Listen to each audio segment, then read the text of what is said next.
Feliz y bendecido día, aprendiendo un curso de milagros. El secreto de la verdadera oración es olvidarte de las cosas que crees necesitar. Pedir algo específico es igual que ver el pecado primero y luego perdonarlo. Del mismo modo, al orar pasas por alto tus necesidades específicas, tal como las ves, y las dejas en manos de Dios. Ahí se convierten en los regalos que le haces, pues le dicen que no antepondrás otros dioses a Él, ni que quieres otro amor que el suyo. Este libro es un comienzo, no un final.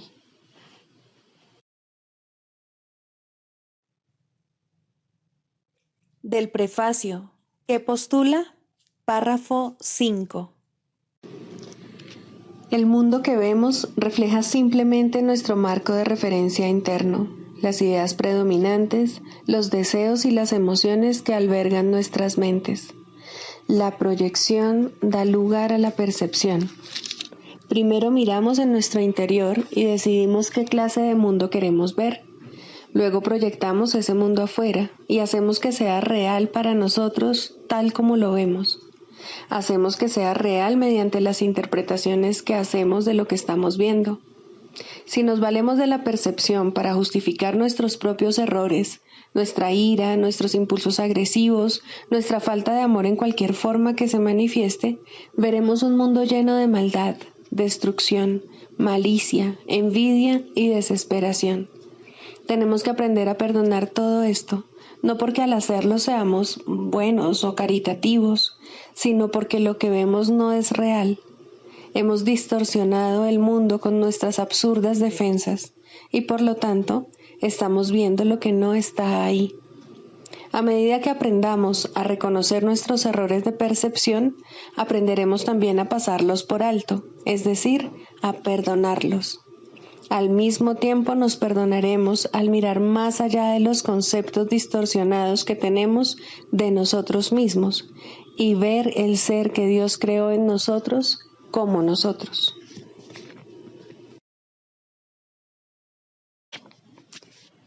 Introducción. Este es un curso de milagros. Es un curso obligatorio. Solo el momento en que decides tomarlo es voluntario. Tener libre albedrío no quiere decir que tú mismo puedas establecer el plan de estudios. Significa únicamente que puedes elegir lo que quieres aprender en cualquier momento dado. Este curso no pretende enseñar el significado del amor, pues eso está más allá de lo que se puede enseñar. Pretende, no obstante, despejar los obstáculos que impiden experimentar la presencia del amor, el cual es tu herencia natural. Lo opuesto al amor es el miedo, pero aquello que todo lo abarca no puede tener opuestos. Este curso puede, por lo tanto, resumirse muy simplemente de la siguiente manera.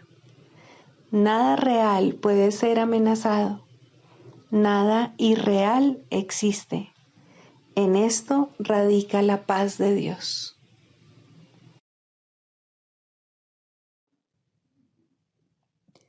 Capítulo 1. El significado de los milagros. Primero, principios de los milagros. Principio 24. Los milagros te capacitan para curar a los enfermos y resucitar a los muertos, porque tanto la enfermedad como la muerte son invenciones tuyas y, por lo tanto, las puedes abolir. Tú mismo eres un milagro, capaz de crear a semejanza de tu Creador. Todo lo demás no es más que tu propia pesadilla y no existe. Solo las creaciones de luz son reales.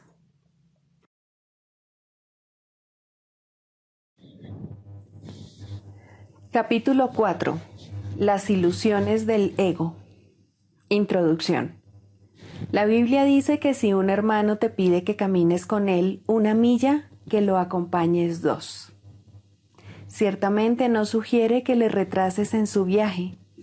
Tu dedicación a un hermano no puede tampoco retrasarte a ti. Solo puede conducir a un progreso mutuo. El resultado de una dedicación genuina es la inspiración, palabra que, si se entiende correctamente, es lo opuesto a la fatiga. Estar fatigado es estar desanimado, mas estar inspirado es estar en el espíritu. Ser egocéntrico es estar desanimado, mas estar centrado en sí mismo, en el buen sentido de la expresión, es estar inspirado o en el espíritu. Los verdaderamente inspirados están iluminados y no pueden morar en las tinieblas. Puedes hablar desde el espíritu o desde el ego, según elijas. Si hablas desde el espíritu, es que has decidido acatar las palabras: detente y reconoce que yo soy Dios. Estas son palabras inspiradas porque reflejan conocimiento. Si hablas desde el ego, estás renegando del conocimiento en vez de ratificándolo y, por lo tanto, estás desanimándote. No te embarques en viajes inútiles, pues ciertamente no llevan a ninguna parte. Puede que el ego los desee, pero el espíritu no puede emprenderlos porque nunca está dispuesto a apartarse de sus cimientos. El viaje a la cruz debería ser el último viaje inútil. No sigas pensando en él, sino dalo por terminado. Si puedes aceptarlo como tu último viaje inútil, serás libre también de unirte a mi resurrección. Hasta que no lo hagas, estarás desperdiciando tu vida, ya que ésta simplemente seguirá siendo una repetición de la separación, de la pérdida de poder, de los esfuerzos fútiles que el ego lleva a cabo en busca de compensación y, finalmente, de la crucifixión del cuerpo o muerte. Estas repeticiones continuarán indefinidamente hasta que voluntariamente se abandonen. No cometas el patético error de aferrarte a la vieja y rugosa cruz. El único mensaje de la crucifixión es que puedes superar la cruz. Hasta que no la superes, eres libre de seguir crucificándote tan a menudo como quieras. Este no es el evangelio que quise ofrecerte. Tenemos otro viaje que emprender, y si lees cuidadosamente las lecciones que aquí se ofrecen, éstas te ayudarán a prepararte para emprenderlo.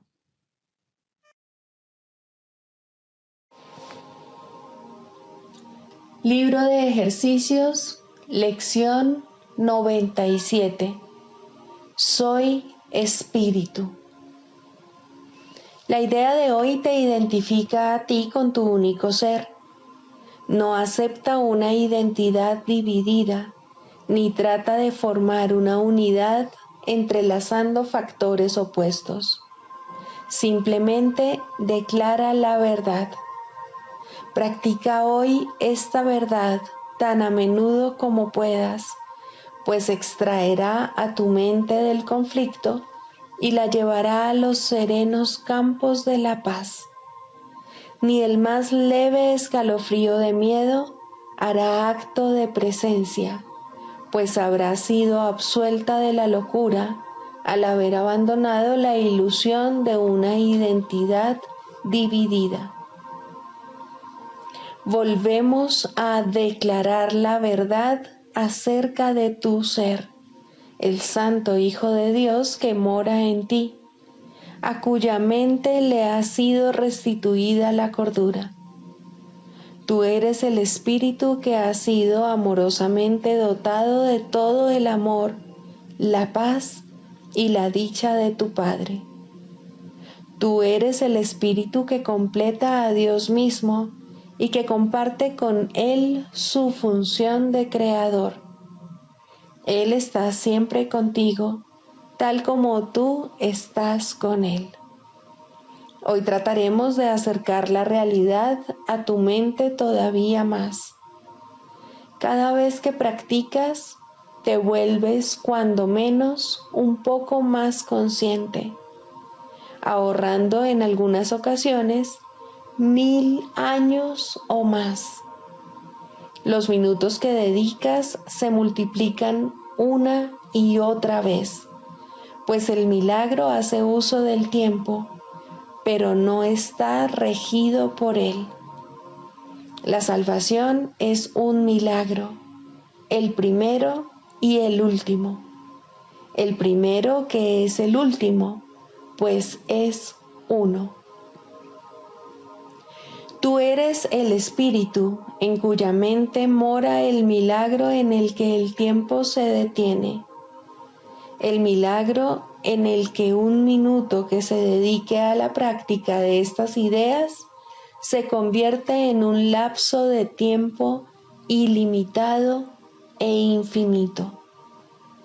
Da, pues, gustosamente estos minutos y cuenta con aquel que prometió infundirlos de intemporalidad.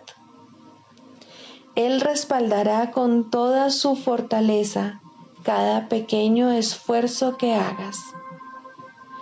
Concédele hoy los minutos que Él necesita para poder ayudarte a entender con Él que tú eres el Espíritu que mora en Él y que hace un llamamiento a todas las cosas vivientes a través de su voz. El Espíritu que ofrece su visión a todo aquel que se la pide y que reemplaza el error con la simple verdad. El Espíritu Santo se regocijará de tomar 5 minutos de cada hora de tu tiempo para llevarlos alrededor de este mundo afligido, donde el dolor y la congoja parecen reinar. No pasará por alto ni una sola mente receptiva que esté dispuesta a aceptar los dones de curación que estos minutos brindan, y los concederá allí, donde Él sabe que han de ser bien recibidos. Y su poder sanador aumentará cada vez que alguien los acepte como sus propios pensamientos y los use para curar. De esta manera, cada ofrenda que se le haga se multiplicará miles de veces y decenas de miles más. Y cuando te sea devuelta, sobrepasará en poderío la pequeña ofrenda que hiciste, en forma parecida a como el resplandor del sol es infinitamente más potente que el pequeño destello que emite la luciérnaga en un fugaz instante antes de apagarse. El constante fulgor de esta luz permanecerá y te guiará más allá de las tinieblas, y jamás podrás olvidar el camino otra vez. Comienza estos gratos ejercicios con las palabras que el Espíritu Santo te dice y deja que su eco reverbere por todo el mundo a través de él. Espíritu soy, un santo Hijo de Dios, libre de toda limitación, a salvo, sano y pleno, libre para perdonar y libre para salvar al mundo. Expresado a través de ti, el Espíritu Santo aceptará este regalo que recibiste de Él, aumentará su poder y te lo devolverá. Ofrécele gustosamente hoy cada sesión de práctica y Él te hablará recordándote que eres espíritu, uno con Él y con Dios, uno con tus hermanos y con tu ser. Escucha las seguridades que te da cada vez que pronuncias las palabras que Él te ofrece hoy y permite que Él le diga a tu mente que son verdad. Utilízalas contra cualquier tentación y evita las lamentables consecuencias que la tentación trae consigo si sucumbes a la creencia de que eres otra cosa. El Espíritu Santo te brinda paz hoy. Recibe sus palabras y ofréceselas a Él.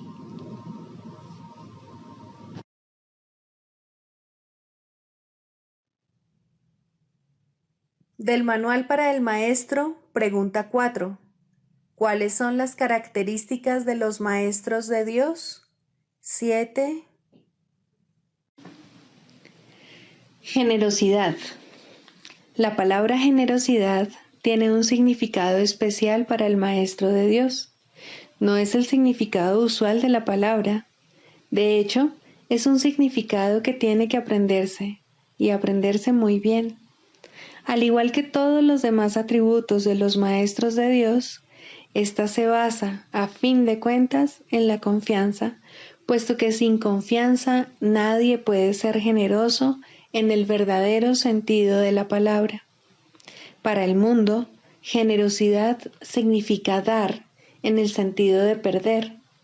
Para los maestros de Dios, generosidad significa dar en el sentido de conservar. Se ha hecho hincapié en esta idea a lo largo del texto, así como en el libro de ejercicios, pero tal vez sea más extraña para el pensamiento del mundo que muchas de las otras ideas de nuestro programa de estudios. Lo que la hace más extraña es el hecho de que es obviamente lo opuesto a la manera de pensar del mundo. De la manera más clara posible y en el más simple de los niveles, la palabra significa exactamente lo opuesto para los maestros de Dios que para el mundo.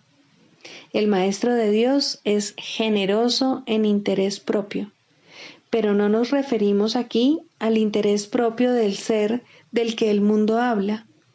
El maestro de Dios no quiere nada que él no pueda dar, pues se da cuenta de que, por definición, ello no tendría ningún valor para él. ¿Para qué lo iba a querer? Solo podría perder por su causa, no podría ganar nada. Por lo tanto, no busca nada que sea solo para él, ya que eso sería la garantía de que lo perdería.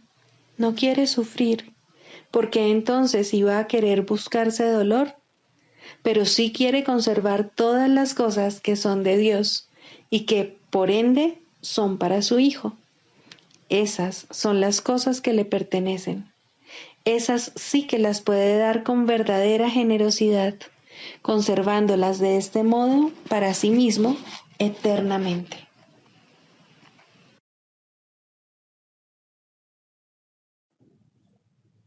Manual para el Maestro.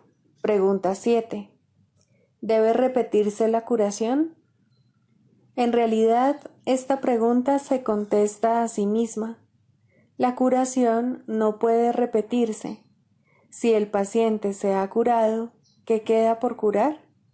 Y si la curación siempre tiene lugar, como ya hemos dicho, ¿qué es lo que hay que repetir? Si un maestro de Dios se sigue preocupando por el resultado de una curación, no hace sino limitarla.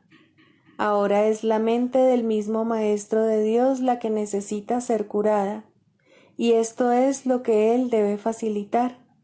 Ahora el paciente es él, y así es como debe considerarse a sí mismo. Ha cometido un error y tiene que estar dispuesto a cambiar de mentalidad al respecto. Le faltó la confianza que habría hecho posible dar verdaderamente y, por lo tanto, no recibió el beneficio de su regalo. Cada vez que un maestro de Dios trató de ser un canal de curación, tuvo éxito. De sentirse tentado de dudar de ello, no debería repetir su esfuerzo previo. Este ya fue máximo, pues el Espíritu Santo así lo aceptó y así lo utilizó. El Maestro de Dios tiene ahora ante sí solo un camino a seguir. Tiene que hacer uso de su razón para decirse a sí mismo que le ha entregado el problema a uno que no puede fallar, y debe reconocer que su propia incertidumbre no es amor, sino miedo y, por consiguiente, odio. Su posición se ha hecho, por lo tanto, insostenible, pues le está ofreciendo odio a alguien a quien le ofreció amor. Esto es imposible. Habiendo ofrecido amor, solo se puede recibir amor. En esto es en lo que el Maestro de Dios tiene que confiar. Esto es lo que realmente significa la afirmación de que la única responsabilidad del obrador de milagros es aceptar la expiación para sí mismo. El Maestro de Dios es un obrador de milagros porque da los regalos que ha recibido, pero primero tiene que aceptarlos. Eso es lo único que tiene que hacer, ya que no hay nada más que él pueda hacer. Al aceptar la curación, puede darla. Si pone esto en duda, que recuerde quién dio el regalo y quién lo recibió. Así se aclara su duda.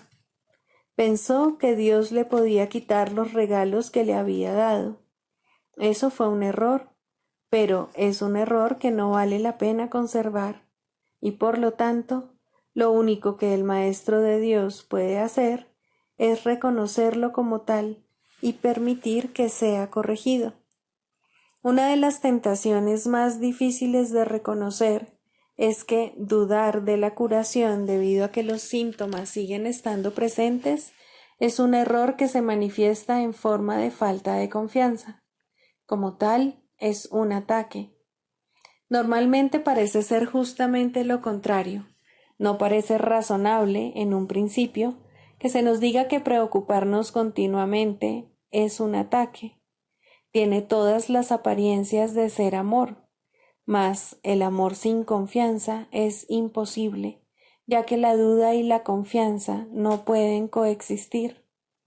Y el odio es lo opuesto al amor, sea cual sea la forma en que se manifieste. No dudes del regalo y te será imposible dudar de sus resultados.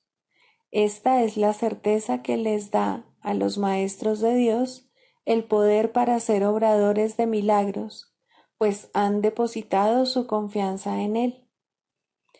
Dudar de uno mismo es la causa fundamental de que se dude del resultado de cualquier problema que se le haya entregado al Maestro de Dios para que lo resuelva. Y eso implica necesariamente que se ha puesto la confianza en un ser ilusorio, ya que sólo de un ser así se puede dudar. Esta ilusión puede adoptar muchas formas, tal vez temor a ser débil y vulnerable, tal vez miedo a fracasar y a sentirse avergonzado en conexión con un sentimiento de ineptitud, quizá vergüenza acompañada de culpabilidad procedente de una falsa humildad. La forma del error es irrelevante. Lo único que importa es que se le reconozca como lo que es, un error. El error es siempre una forma de preocupación con uno mismo a costa de la exclusión del paciente.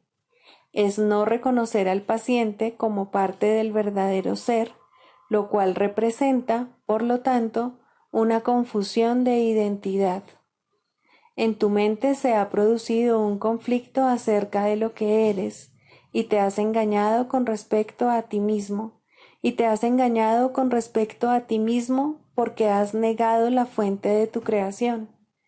Si ofrecieses únicamente curación, te sería imposible dudar. Si realmente quieres que el problema se resuelva, no puedes dudar. Si estás seguro de cuál es el problema, no puedes dudar. La duda es el resultado de deseos conflictivos.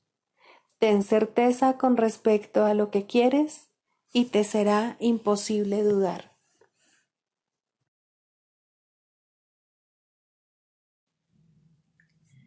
Manual para el maestro. Clarificación de términos. 4. La percepción verdadera, el conocimiento.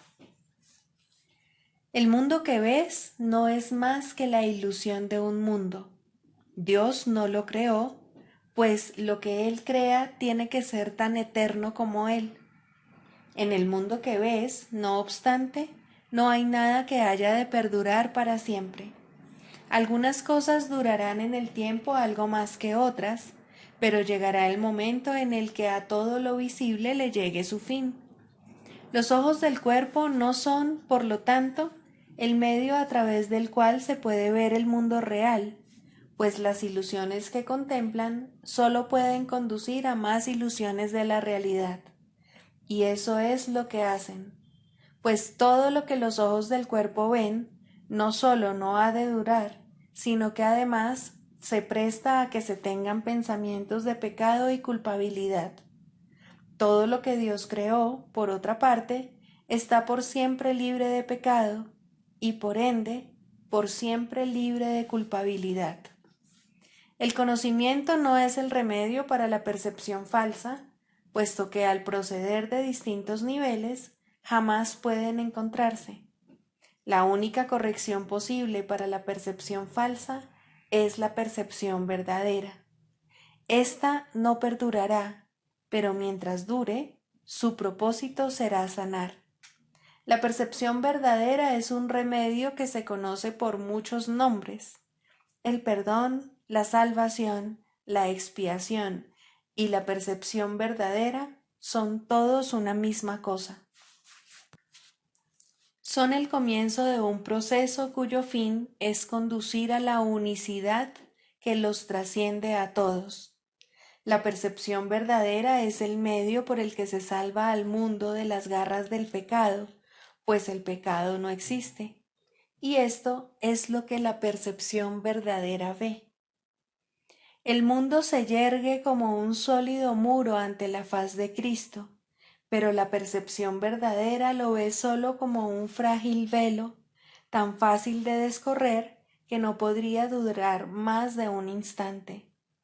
Por fin se ve el mundo tal como es, y ahora no puede sino desaparecer, pues en su lugar ha quedado un espacio vacío que ha sido despejado y preparado. Donde antes se percibía destrucción, aparece ahora la faz de Cristo, y en ese instante el mundo queda olvidado, y el tiempo acaba para siempre al disolverse el mundo en la nada de donde provino. Un mundo perdonado no puede durar mucho. Era la morada de los cuerpos, pero el perdón mira más allá de ellos. En eso radica su santidad. Así es como sana. El mundo de los cuerpos es el mundo del pecado, pues sólo si el cuerpo existiese sería posible el pecado. El pecado acarrea culpabilidad tan irremediablemente como el perdón acaba con ella. Y una vez que ha desaparecido todo rastro de culpabilidad, ¿qué queda que pueda seguir manteniendo al mundo separado y fijo en su lugar? Pues la idea de lugar habrá desaparecido también junto con el tiempo. El cuerpo es lo único que hace que el mundo parezca real, pues, al ser algo separado, no puede permanecer donde la separación es imposible.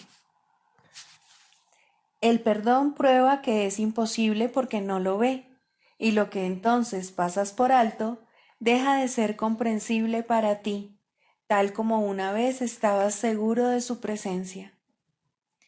Este es el cambio que brinda la percepción verdadera. Lo que antes se había proyectado afuera, ahora se ve adentro, y ahí el perdón deja que desaparezca. Ahí se establece el altar al Hijo, y ahí se recuerda a su Padre. Ahí se llevan todas las ilusiones ante la verdad y se depositan ante el altar. Lo que se ve como que está afuera no puede sino estar más allá del alcance del perdón, pues parece ser por siempre pecaminoso. ¿Qué esperanza puede haber mientras se siga viendo el pecado como algo externo? ¿Qué remedio puede haber para la culpabilidad? Mas, al ver a la culpabilidad y al perdón dentro de tu mente, estos se encuentran juntos por un instante, uno al lado del otro, ante un solo altar. Ahí, por fin, la enfermedad y su único remedio se unen en un destello de luz curativa. Dios ha venido a proclamar lo que es suyo. El perdón se ha consumado. Y ahora el conocimiento de Dios, inmutable, absoluto, puro y completamente comprensible, entra en su reino. Ya no hay percepción, ni falsa ni verdadera. Ya no hay perdón, pues su tarea ha finalizado. Ya no hay cuerpos, pues han desaparecido ante la deslumbrante luz del altar del Hijo de Dios. Dios sabe que ese altar es el suyo, así como el de su Hijo. Y ahí se unen, pues ahí el resplandor de la faz de Cristo ha hecho desaparecer el último instante del tiempo, y ahora la última percepción del mundo no tiene propósito ni causa, pues ahí donde el recuerdo de Dios ha llegado finalmente, no hay jornada, ni creencia en el pecado, ni paredes, ni cuerpos. Y la sombría atracción de la culpabilidad y de la muerte se extingue para siempre. Oh hermanos míos, si tan solo supierais cuánta paz os envolverá y os mantendrá a salvo, puros y amados en la mente de Dios, no haríais más que apresuraros a encontraros con Él en su altar. Santificados sean vuestros nombres y el suyo, pues se unen ahí, en ese santo lugar. Ahí Él se inclina para elevaros hasta Él, liberándoos de las ilusiones para llevaros a la santidad, liberándoos del mundo para conduciros a la eternidad, liberándoos de todo temor y devolviéndoos al amor.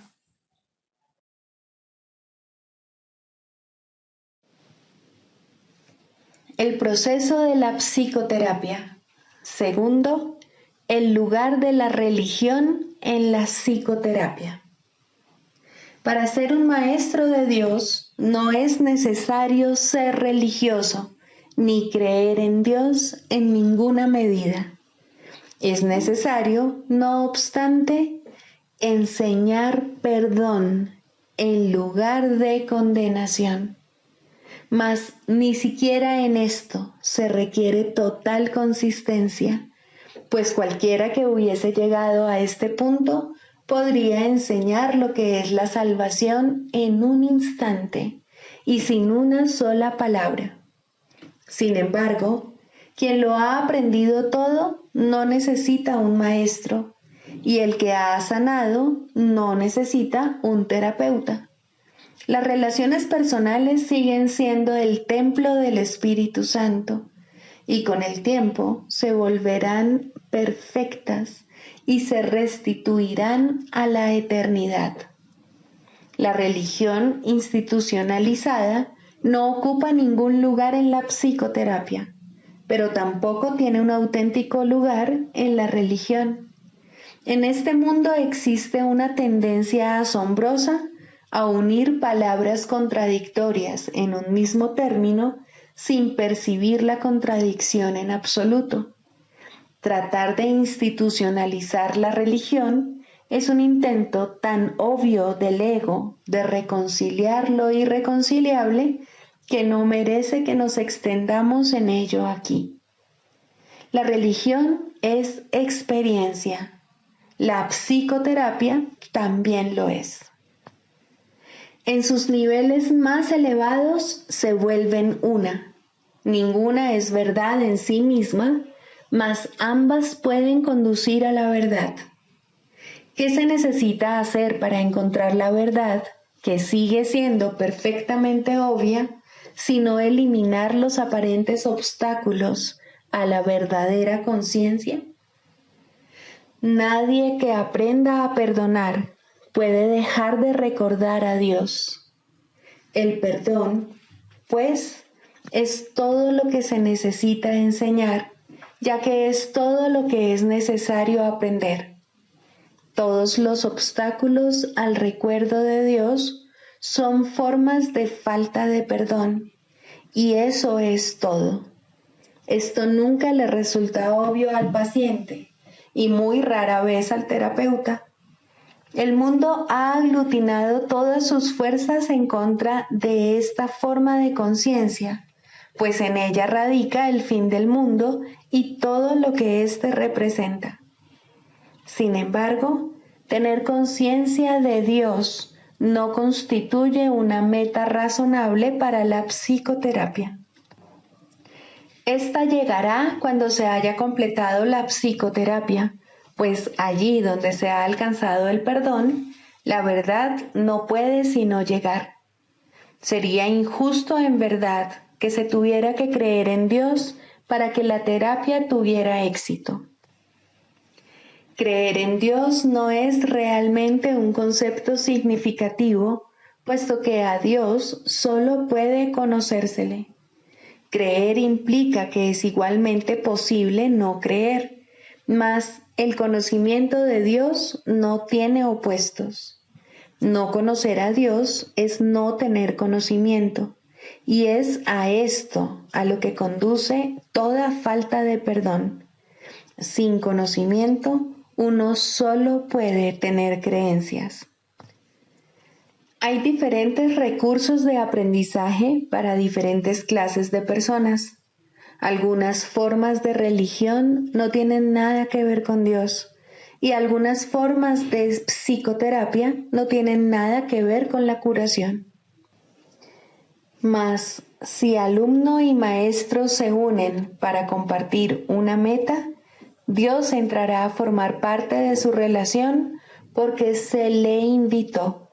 De igual modo, la unión de propósitos entre paciente y terapeuta restituye el lugar de Dios a un primer plano, primero a través de la visión de Cristo y luego a través del recuerdo de Dios mismo.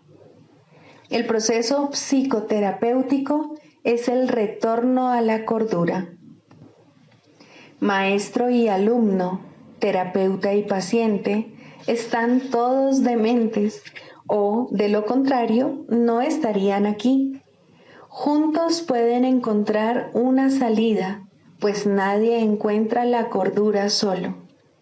Si la curación es una invitación que se le hace a Dios para que entre en su reino, ¿qué importa cómo está escrita la invitación?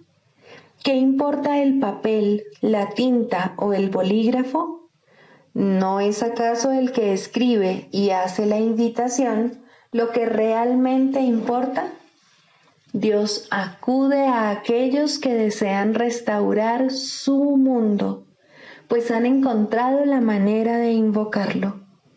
Siempre que dos se unen, allí está Él. Sea cual sea el propósito que tengan, es irrelevante, mas para triunfar tienen que compartirlo completamente. Es imposible compartir un objetivo que Cristo no haya bendecido, pues lo que no se ve a través de sus ojos está demasiado fragmentado para tener sentido. De la misma manera en que la verdadera religión cura, la verdadera psicoterapia debe ser religiosa. Existen muchas formas de ambas, pues ningún buen maestro utiliza el mismo enfoque en todos sus alumnos. Por el contrario, escucha pacientemente a cada uno y lo deja formular su propio plan de estudios. No la meta de éste, sino la manera en que puede alcanzar el objetivo que dicho plan establece para él. Puede que el maestro no crea que Dios forma parte de la enseñanza. Tal vez el psicoterapeuta no entienda que la curación proviene de Dios. No obstante, pueden triunfar allí donde muchos que creen haber encontrado a Dios fracasan. ¿Qué debe hacer el maestro para asegurarse de que el aprendizaje tenga lugar? ¿Qué debe hacer el terapeuta para lograr la curación? Solo una cosa, el mismo requisito que la salvación le pide a todo el mundo. Cada uno debe compartir una meta con alguien más para, de ese modo, perder toda noción de intereses separados. Solo al hacer esto es posible trascender los estrechos límites que el ego quiere imponer al yo. Solo al hacer esto pueden maestro y alumno, terapeuta y paciente, o podemos tú y yo aceptar la expiación y aprender a darla tal como fue recibida. La comunión es imposible si se está solo. Nadie que permanezca aparte puede recibir la visión de Cristo. Esta se le ofrece, pero él no puede extender su mano para recibirla. Que se aquiete y reconozca que la necesidad de su hermano es su necesidad, y que entonces la satisfaga como si fuese la tuya, y vea que ambas se satisfacen cual una sola, porque en efecto lo son. ¿Qué es la religión sino un recurso para ayudarle a ver esto? ¿Y qué es la psicoterapia sino una ayuda que lo lleva en esa misma comprensión? Es la meta la que hace que estos procesos sean el mismo, pues son uno en propósito y, por ende, no pueden sino ser uno en los medios.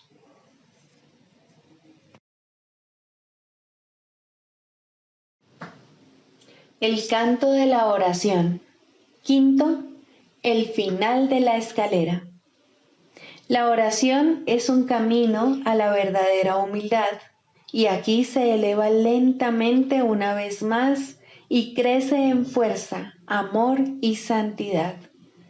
Deja que abandone el suelo desde donde comienza a elevarse hacia Dios, y la verdadera humildad vendrá por fin a agraciar la mente que pensó que se enfrentaba al mundo sola. La humildad trae paz, porque no afirma que tú debas regir el universo, ni juzgar las cosas en función de cómo tú quisieras que fuesen. Deja a un lado felizmente todos los insignificantes dioses, no con resentimiento, sino con honestidad y con el reconocimiento de que no sirven para nada. Las ilusiones y la humildad tienen metas tan dispares que no pueden coexistir ni compartir una morada donde pudieran encontrarse. Allí donde una llega, la otra desaparece. Los que son verdaderamente humildes no tienen otra meta que Dios, porque no necesitan ídolos, y la defensa ya no tiene objeto. Los enemigos son inútiles ahora, pues la humildad no es confrontativa. No se oculta avergonzada porque está satisfecha con lo que es, en el conocimiento de que la creación es la voluntad de Dios. Su falta de egoísmo es el ser, y esto es lo que ve en cada encuentro, en los que gustosamente se une a cada hijo de Dios, cuya pureza reconoce y comparte con él. Ahora la oración se eleva por encima del mundo de las cosas, de los cuerpos y de los dioses de todo tipo, y por fin puedes descansar en santidad. La humildad ha venido a enseñarte cómo entender la gloria que es tuya por ser hijo de Dios, y a reconocer la arrogancia del pecado. Un sueño ocultaba la faz de Cristo de ti, mas ahora puedes contemplar su impecabilidad. La escalera ha llegado muy alto, ya casi estás en el cielo. Es muy poco lo que queda por aprender antes de que la jornada finalice. Ahora puedes decir a todo aquel que venga a unirse contigo en oración: no puedo ir sin ti, pues eres parte de mí. Y así es, en verdad. Ahora puedes orar solo por lo que realmente compartes con Él, pues has comprendido que nunca se marchó y que tú, que parecías estar solo, eres uno con Él. Este es el final de la escalera, pues ya no hay nada más que aprender. Ahora te encuentras ante el umbral del cielo con tu hermano a tu lado. Los jardines son amplios y serenos, pues ahí el lugar señalado para el momento en que debías venir ha estado esperando por ti desde hace mucho. Ahí finaliza el tiempo para siempre. En ese umbral, la eternidad misma se une a ti. La oración se ha convertido en lo que siempre estuvo destinada a ser, pues has reconocido al Cristo en ti.